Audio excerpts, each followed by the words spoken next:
So hello all, my name is Aditya and today we are going to discuss the new news of layoff in Accenture.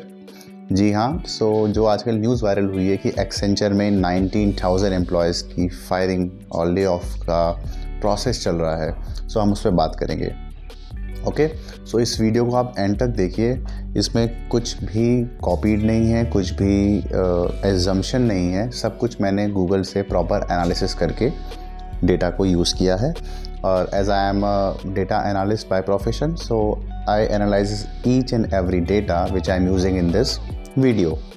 So Indian market में अगर आप Accenture का stake देखें तो IT industry में बहुत बड़ा stake है। When we are comparing this कि जो और कंपनियां हैं उनमें like suppose TCS, HCL, Wipro, Infosys, उसी कंपैरिजन में एक्सेंचर में काफ़ी एम्प्लॉयज़ हैं इंडियन मार्केट में। सो ओवरऑल जो एम्प्लॉयज़ हैं एक्सेंचर में वो 8 to 9 लाख हैं। Okay, and out of 8 lakh of global workforce India में 3 लाख एम्प्लॉय एक्सेंचर में इस समय वर्किंग मोड में है। सो की हाईलाइट इस वीडियो की क्या है कि जो मास हायरिंग है उसमें नॉन बिलेबल जो डिपार्टमेंट था, जो लोग नॉन बिलेबल में थे उनको फायरिंग मोड में रखा गया है। और ज़्यादातर इसमें जो 1000 के अप्रॉक्स एम्प्लॉयर्स हैं वो लीडरशिप और मैनेजरियल रोल पे हैं। राइट, सो एक चीज़ तो बहुत क्लियर है कि आने वाले टाइम पे ये ले ऑफ्स इंडिया में अकर होंगे। राइट, आपको ये भी याद होगा कि अक्टूबर 2022 से जनवरी 2023 तक जो फैंग कंपनीज थी like Facebook, Meta, Microsoft and Amazon, Google, इन सभी कंपनियों ने फायरिंग की थी। बट जो एक्सेंचर में ले ऑफ की न्यूज़ आ रही है वो अभी तक की सबसे बड़ी न्यूज़ है और इंडिया में भी इसका असर देखने को मिल सकता है। सो वो दिन गए कि जब हम कहते थे कि आईटी इंडस्ट्रीज़ पे माइक्रो इकोनॉमिक्स का फ़र्क नहीं पड़ता। सो जी हाँ, अब आईटी इंडस्ट्रीज़ में ये चेंजेस आ गए हैं। इस वीडियो में मैं आपको बताऊंगा कि क्या क्या मेन रीज़न हो सकते हैं ले ऑफ के। राइट, सो सबसे पहला जो रीज़न हो सकता है वो है माइक्रो इकोनॉमिक्स जो शेक हुई है अगर आप देखें US और यूरोपियन मार्केट में। दूसरी चीज़, पोस्ट कोविड के बाद हमने ओवर हायरिंग की थी। राइट, मतलब मल्टीपल कंपनीज़ में ये सोच के हायरिंग हुई थी कि बहुत से प्रोजेक्ट पोस्ट कोविड के बाद आएंगे, बट ऐसा हुआ नहीं। बट हमने उसके बेसिस पे बहुत सारी हायरिंग कर दी। फिर जब इतनी सारी हायरिंग हो रही थी तो एट्रिशन रेट कहते हैं हम, जब भी कोई बंदा या कोई कैंडिडेट किसी एक कंपनी से दूसरी कंपनी को ज्वाइन करता है तो जितने ज़्यादा नंबर्स ऑफ रेजिग्नेशन पड़ते हैं और जितने ज़्यादा न्यू ज्वाइनिंग होती है कंपनी में उसको हम एट्रिशन बोलते हैं। राइट, सो जब इतनी सारी ओपनिंग्स अवेलेबल थी मार्केट में तो उसके बाद एट्रिशन रेट बढ़ा और एट्रिशन रेट बढ़ने से ओवर हायरिंग हुई। और जब इतने सारे ऑप्शंस अवेलेबल थे तो लोगों की सैलरी में भी ज़बरदस्त उछाल देखने को मिला। सो ये जो चेंजेस थे ये अपस्किलिंग और कुछ नया सीख के नहीं थे, ये मार्केट ओपन था और कुछ हद तक अभी भी ओपन है। इसीलिए अगर आपने सुना भी होगा कि आपके जो कलीग्स हैं उनके पास 2 से 3 ऑफर लेटर अवेलेबल रहते हैं। सो गाइस, क्या रीज़न थे वो मैंने आपको बताए, जो मेरे एंड से मुझे लगता है कि ये रीज़न हो सकते हैं ले ऑफ के। सो इसका जो मेन रीज़न है वो ये है कि जो नेट मार्जिन है वो बहुत ही लो हो चुका है। एंड इसके मल्टीपल रीज़न मैंने आपको बताए थे अपनी वीडियो में, जैसे कि ओवर हायरिंग हो गया after post Covid and Europe और US का मार्केट जो स्लो डाउन हुआ। राइट, अगर हम नंबर ऑफ़ वर्कफोर्स की बात करें, जैसा कि मैंने आपको पहले सेक्शन में ऑलरेडी बताया था कि जो ग्लोबली एक्सेंचर की वर्कफोर्स है that is around 7 lakh. Right, और उसमें से 3 लाख जो वर्कफोर्स है वो इंडिया में काम करती है। राइट, और इस वीडियो में आपको ये भी मेंशन कर चुका हूँ कि जो मेजर ले ऑफ था वो नॉन बिलेबल कारपोरेट फंक्शन में हुआ था। अगर आप ऐसा सोचते हैं कि जो ले ऑफ होता है राइट वो सिर्फ सर्विस बेस में होता है, तो ऐसा नहीं है। अगर आपको याद होगा तो जो अक्टूबर से जनवरी 23 तक फायरिंग हुई है, ले ऑफ्स हुए हैं, वो प्रोडक्ट बेस्ड कंपनी में भी हुए थे, फैंग कंपनी जिनको हम बोलते हैं। So this impact of lay off in IT industry will be on both service based and product based. Right, so जिसकी वजह से अब क्या हो रहा है कि एट्रिशन रेट बहुत ही रिड्यूस हो चुका है। जब आप अर्ली 2023 की बात करते हैं, मींस फ्रॉम जनवरी और वी कैन से नवंबर, दिसंबर, जनवरी, सो उस टाइम हायरिंग बहुत ज़्यादा थी, बहुत सारे ऑफर्स अवेलेबल थे, एट्रिशन रेट्स बहुत हाई था। बट अभी जो लेटेस्ट सिचुएशन चल रही है, राइट, उस केस में एट्रिशन रेट बहुत ही लो हो चुका है। और इसके रीजंस जैसा कि मैंने आपको बोले कि यूरोपियन और अमेरिकन मार्केट का बहुत बड़ा इसमें कंट्रीब्यूशन है। अभी आपने एक लेटेस्ट न्यूज़ सुनी होगी कि जो SVB बैंक था, जो स्टार्टअप्स को लोन देता था, वो भी कोलैप्स कर गया।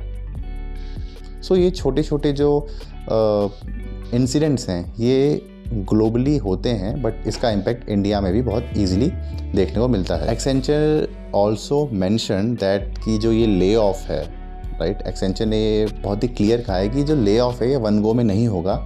ये जितनी भी 19,000 का काउंट फ्लोट हो रहा है इंटरनेट पे और कंपनी वेबसाइट्स पे, ये ले ऑफ जो है इसको फुलफिल होने में it will take 18 months. Accenture के जो रेगुलेटरी अथॉरिटीज़ थी, उन्होंने ये भी हाईलाइट किया कि जो एक्सेंचर ग्लोबल का वर्कफोर्स था वो अप्रॉक्सीमेटली 7,38,000 इंक्रीज़ हुआ टिल फरवरी 2023, राइट। अर्लियर जो ये रेशियो था, वो जो काउंट था वो 6,50,000 था।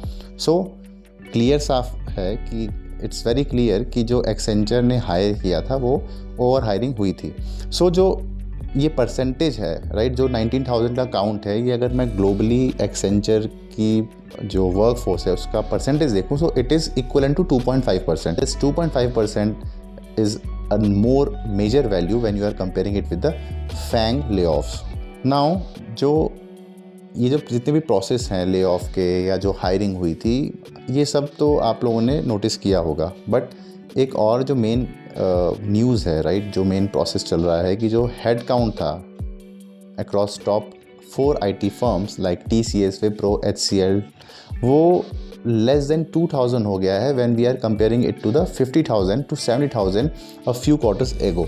Means कुछ क्वार्टर्स पहले जो हेड काउंट एडिशन रेशियो था, मींस कितने एम्प्लॉयज़ इन चारों कंपनियों से जो कि बैकबोन मानी जाती है इंडियन IT इंडस्ट्री की, TCS, Wipro, HCL, उसमें जो हेड काउंट था वो 50,000 to 70,000 था कुछ क्वार्टर्स पहले। बट अभी अगर आप देखेंगे तो ये लेस देन 2,000 हो गया है। So this is all because of the macroeconomic unstabilizations, global market slowdown, European and American market slowdown. So these are the things जिनकी वजह से ये सब हो रहा है। जो बेसिक रीज़न था behind the slowdown in hiring is rapid decline in quarter on quarter addition. So जैसे जैसे जो रिस्क फैक्टर है वो IT इंडस्ट्री में बढ़ा, उसकी वजह से लोगों ने जॉब छोड़नी बंद कर दी। लोग अपनी कंपनी में ही for a security reason stay करने लगे। तो जाहिर सी बात है, अगर कोई कंपनी में लंबे टाइम तक रहेगा और रिज़ाइन नहीं मारेगा तो जो एट्रिशन है वो रेट गिर जाएगा, राइट। सो एट्रिशन रेट बहुत शार्पली डिक्लाइन हुआ जनवरी टू टिल मार्च तक, और उसकी वजह से एक स्लो डाउन आ गया हायरिंग में, क्योंकि जब बंदे रिज़ाइन करेंगे ही नहीं तो हायरिंग होगी कहाँ से। और ऐसा है नहीं कि बहुत न्यू क्लाइंट्स आ रहे हैं, बहुत सारा मार्केट में काम आ रहा है, नो, ऐसा भी नहीं है। सो जो एग्जिस्टिंग एम्प्लॉय थे वो कंपनी में सर्व कर रहे हैं, सो मैं नई hiring as a company owner मैं नई हायरिंग नहीं करूँगा, मैं जो एग्जिस्टिंग एम्प्लॉय हैं उन्हीं को यूज़ करूँगा। और इसी के रेफरेंस में अगर आप देखें तो जो अपस्किलिंग है, राइट, मींस जो लर्निंग है वो भी बहुत शार्पली इंक्रीज़ हुई, बिकॉज लोगों को जॉब जाने का डर सताने लग गया। सो लोगों ने सर्टिफिकेशन करना शुरू किया, लोगों ने अपनी स्किल्स पे काम किया, लोग रेगुलर हो गए। अर्लियर एक ट्रेंड था कि मुझे वर्क फ्रॉम होम ही काम करना है, बट अभी क्या हो गया कि वर्क फ्रॉम ऑफिस भी रेडी हूँ मैं, वर्क हाइब्रिड भी मैं रेडी हूँ, I am open, because the market is on risk and जो जॉब है वो भी बहुत रिस्की मोड पे जा चुकी है। जो लॉन्ग स्टे है, मतलब एम्प्लॉय अगर कंपनी में लंबा स्टे कर रहा है तो उसकी वजह से जो मल्टीपल कंपनीज हैं उन्होंने sharp drop quarter on quarter note किया अपने एट्रिशन रेट में। Means there is a huge declination in attrition rate quarter on quarter. और इसमें एक बहुत बड़ा रोल स्टार्टअप्स का भी है। स्टार्टअप्स जितनी फास्ट तरीके से हायरिंग करते हैं उतनी ही फास्ट तरीके से ले ऑफ भी करते हैं। सो फंडिंग का इशू हो या प्रोजेक्ट का ना आना हो या सक्सेस फैक्टर हो, इन सारी चीज़ों को अगर मैं कैलकुलेट करूं तो startups are much more risky than the stable company. जो ले ऑफ स्टार्टअप्स ने दिए, जो lay of big tech firm ने दिए, उसकी वजह से भी जो मल्टीपल एम्प्लॉयज़ थे उन्होंने जॉब को सर्च करना ही बहुत हद तक कम कर दिया। वो अपनी एग्जिस्टिंग कंपनी में ही खुश हैं। वो करंट मार्जिन है हर कंपनी का, मतलब जो प्रॉफिट रेशियो होता है, जो रिवेन्यू होता है हर एक कंपनी का, जिसके बेसिस पे प्रॉफिट और लॉस कंपनी अनाउंस करती है, वो भी बहुत ड्रॉप हो चुका है पोस्ट कोविड, राइट। जब हम इसको कंपेयर करते हैं प्री कोविड से, तो उस कंपैरिजन में जो मार्जिन है वो भी बहुत लो हो चुका है। One of the way to improve the margin is lay off. अगर मेरे पास काम ही नहीं है, अगर मेरे पास क्लाइंट ही नहीं है, तो मैं वर्क फोर्स का क्या करूँगा। सो मेरे लिए सबसे ईजी होता है कॉस्ट कटिंग करना। कॉस्ट कटिंग कैसे हो सकती है? ले ऑफ के थ्रू। कॉस्ट कटिंग कैसे हो सकती है? एनुअल इंक्रीमेंट को कम करके, बोनसेस को होल्ड करके, और प्रमोशंस को बहुत सेलेक्टिव प्रमोशंस देके। सो ये बहुत ही बेसिक्स स्टेप्स होते हैं फॉर अ कंपनी कि वो कॉस्ट कटिंग करे। पोस्ट कोविड आप ये भी देखेंगे कि सैलरी में बहुत ज़्यादा इंक्रीमेंट हुआ एम्प्लॉयज़ के। सो जो एम्प्लॉय का एक्सपेंस था वो एक तरीके से बैलून्ड हो गया, मींस बहुत ज़्यादा बढ़ गया रिसेंट क्वार्टर में, राइट। नाउ ड्यू टू विच ये बहुत ज़्यादा सरप्राइजिंग नहीं है कंपनी के लिए कि वो आने वाले टाइम पे लेट्स सपोज किसी का प्रमोशन ड्यू है दिसंबर में, अक्टूबर में, मे बी जून जुलाई में। सो ऐसा हो सकता है कि फाइनेंशियल ईयर 2023-2024 में आपको सेलेक्टिव इंक्रीमेंट का, सेलेक्टिव प्रमोशंस का और सेलेक्टिव बोनस का भी सामना करना पड़े। सो सेलेक्टिव बोनस या सेलेक्टिव प्रमोशंस क्या होते हैं कि if you are a very special, if you are doing extraordinary work in your organisation, in that case maybe you will get some increment or promotions or appraisals. Increment, promotion and bonuses will not applicable for all. ऐसा हो सकता है financial year 2023-2024 में, जैसा भी market situation चल रही है। बहुत सी कंपनियों में ऐसा भी हो रहा है कि जो मिड ईयर प्रमोशंस थे, इंक्रीमेंट थे, वो भी होल्ड पे जा चुके हैं। सो अगर मैं सम अप करता हूँ ओवरऑल चीज़ को, सो उसका सबसे बड़ा फैक्टर जो निकलता है वो ये है कि ले ऑफ पोस्ट कोविड के बाद ज़्यादा हुए।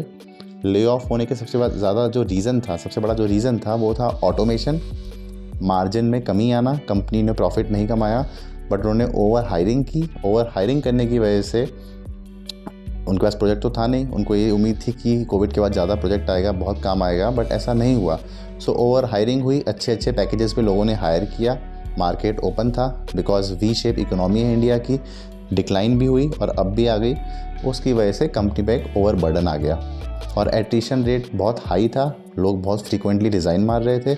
उस रिज़ाइन के चलते भी कंपनियों ने हायर पैकेज पे सिलेक्शंस किए।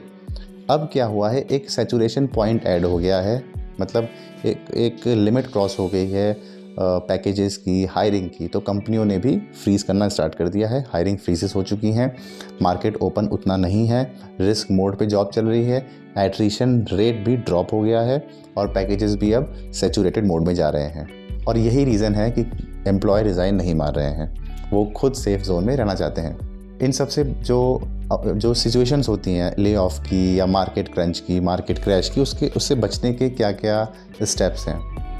तो सबसे पहली चीज़ ये है कि change is the only thing which is constant. Time के साथ खुद को चेंज करना है। You have to learn new technologies, new skills, because आपको नहीं पता कि आप कितने हाई लेवल कंपटीशन में सर्वाइव कर रहे हैं। You have to survive by learning a new skills.